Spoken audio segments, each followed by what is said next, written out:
Hi guys, ನಾನಿವತ್ತು 2025 central budget ಇರೋ ಹೊಸ ಸ್ಕೀಮ್ಗಳ ಬಗ್ಗೆ ಕ್ವಿಕ್ ಆಗಿ ನೋಡ್ಕೊಂಬರೋಣ. ಸಿಂಪಲ್ ಆಗಿ ಎಕ್ಸ್ಪ್ಲೇನ್ ಮಾಡ್ತೀನಿ, ವಿಡಿಯೋನ ಕೊನೆವರೆಗೂ ನೋಡಿ. First one, income tax update.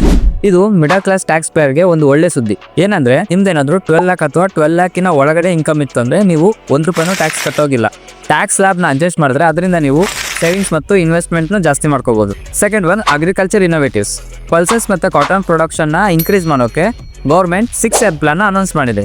ಇದು ಫಾರ್ಮರ್ಸ್ಗೆ ಬೆಟರ್ ಸಪೋರ್ಟ್ ಕೊಡುತ್ತೆ, ಹಾಗೆ ದೇಶದ ಎಕಾನಮಿ ಕೂಡ ಜಾಸ್ತಿ ಆಗುತ್ತೆ. Third one, infrastructure development. ಇದರಲ್ಲಿ ಶಿಪ್ ಬಿಲ್ಡಿಂಗ್ ಮತ್ತು ಮ್ಯಾರಿಟೈಮ್ ಸೆಕ್ಟರ್ ಮೇಲೆ ಹೆಚ್ಚಿನ ಇನ್ವೆಸ್ಟ್ ಮಾಡಿದ್ದಾರೆ. ಹಾಗೆ ಟ್ರಾನ್ಸ್ಪೋರ್ಟೇಷನ್ ಮತ್ತು ಟ್ರೇಡ್ನ ಹೆಚ್ಚಿಗೆ ಮಾಡೋಕ್ಕೆ ಹೊಸದಾಗಿ ಪ್ರಾಜೆಕ್ಟ್ಗಳು ಕೂಡ ಅನೌನ್ಸ್ ಮಾಡಿದ್ದಾರೆ. And last one, education and health care. New IITಸ್ಗೆ ಇನ್ಫ್ರಾ ಬೂಸ್ಟ್ ಮತ್ತು 10,000 ಮೆಡಿಕಲ್ ಸೀಟ್ನು ಹೆಚ್ಚಿಗೆ ಮಾಡಿದ್ದಾರೆ. ಹೆಲ್ತ್ ಕೇರ್ ಅಲ್ಲೂ ಕೂಡ ಇಂಪಾರ್ಟೆಂಟ್ ಕ್ಯಾನ್ಸರ್ ಡ್ರಗ್ಸ್ಗೆ 0 ಕಸ್ಟಮ್ ಡ್ಯೂಟಿನ ಅನೌನ್ಸ್ ಮಾಡಿದ್ದಾರೆ. ಈ ಎಲ್ಲ budget schemes middle class, farmers, business ಸೆಕ್ಟರ್ಗಳಿಗೆ ತುಂಬಾ ಹೆಲ್ಪ್ ಆಗುತ್ತೆ ಅಂತ ಅನ್ಸುತ್ತೆ.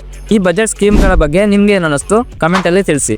ವಿಡಿಯೋ ಇಷ್ಟ ಆದರೆ ವಿಡಿಯೋನ ಲೈಕ್ ಮಾಡಿ, ಹಾಗೆ ಯಾರಿಗೆ ಈ ಬಜೆಟ್ ಬಗ್ಗೆ ಗೊತ್ತಿಲ್ಲ ಅವಾಗೆಲ್ಲರಿಗೂ ಈ ವಿಡಿಯೋನ ಶೇರ್ ಮಾಡಿ. ಇದೇ ಥರ ಇನ್ನೂ ಹೆಚ್ಚಿನ ವೀಡಿಯೋಸ್ಗಾಗಿ ಟೆಕ್ ಯೂನಿ ಪೇಜ್ನ ಫಾಲೋ ಮಾಡ್ಕೊಳ್ಳಿ.